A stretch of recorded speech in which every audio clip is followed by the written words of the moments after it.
जय महाराष्ट्र. मी गणेश गौतम रोकडे, शिवसेना पदाधिकारी. आज सकाळी पहाटे 4:30 ते 5:30च्या दरम्यान एक मोठा अपघात झाला. तो म्हणजे विक्रोळी टागोनगर जंक्शनच्या इकडे जे आपल्या टागोनगरला येण्याचा जो रस्ता आहे त्या ठिकाणी गेले कित्येक वर्षापासून ना बेकायदेशीर बसेस, ट्रक, टेम्पोज वगैरे उभे असतात. पण काही महिन्यापासून त्या ठिकाणी डबल पार्किंग केली जाते. ते पण आज छोट्या गाड्या नाही तर मोठमोठे कंटेनर्स, बसेस अशा मोठ्या गाड्या त्या ठिकाणी पार्किंग करतात. तर ज्या गाडीचा अपघात झाला तो चालक तिकडून येत असताना त्याला असं वाटलं ती डबल पार्किंगची गाडी आहे ना ती रनिंगमध्ये, त्याच्यामुळे त्याचं काही तिकडे लक्ष जास्त, त्याला असं वाटलं ती रनिंगमध्ये असल्यामुळे मी तिकडून त्याच्या मागे मागे निघून जाईल मी. परंतु ती गाडी त्याला अचानक कळाली की ती गाडी त्या ठिकाणी एका ठिकाणी उभी आहे. त्याच्यामुळे त्याने टर्न घ्यायचा प्रयत्न केला, परंतु त्या ठिकाणी त्याचा अपघात झाला. ती गाडी पूर्णपणे डॅमेज झाली. नशीब एवढं त्याचं चांगलं आहे की त्याला कोणताही दुखापत झाली नाही, तो व्यवस्थित त्या गाडीतून बाहेर आला.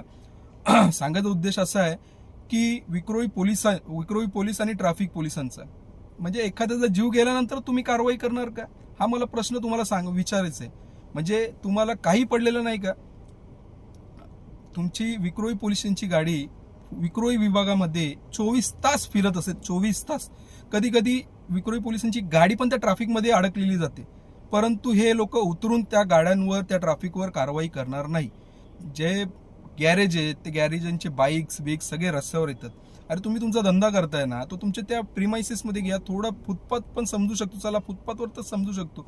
तुम्ही फुटपाथ सोडून रस्त्यावर पण तुमचे धंदे चालू केलेले आहेत, हे कितपत योग्य आहे? बरं, हे विक्रोळी पोलिसांना सगळं दिसतं, सगळं समजतं, कारवाई करणार नाही. कशाला करणार? काय गरज पडलेली आहे? तक्रार आली तर बघून घेऊ, असा प्रश्न आहे. असं तुम्हाला वाटतंय का? विक्रोळी पोलिसांना हा माझा प्रश्न आहे. दुसरी गोष्ट, जे अपघात झालाय त्या अपघातानंतर आत्ता पण त्या ठिकाणी त्या गाड्या पार्किंग त्या ठिकाणी उभ्या आहेत.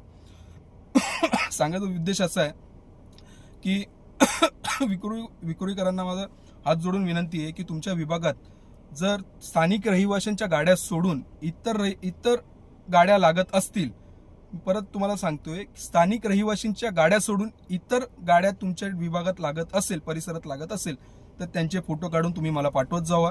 मी संबंधित ट्रॅफिक विभाग, विक्रोळी पोलीस स्टेशन अधिकारी त्यांच्याशी ही तक्रार करून त्या गाड्यांवर मी 100% कारवाई करून घेईन.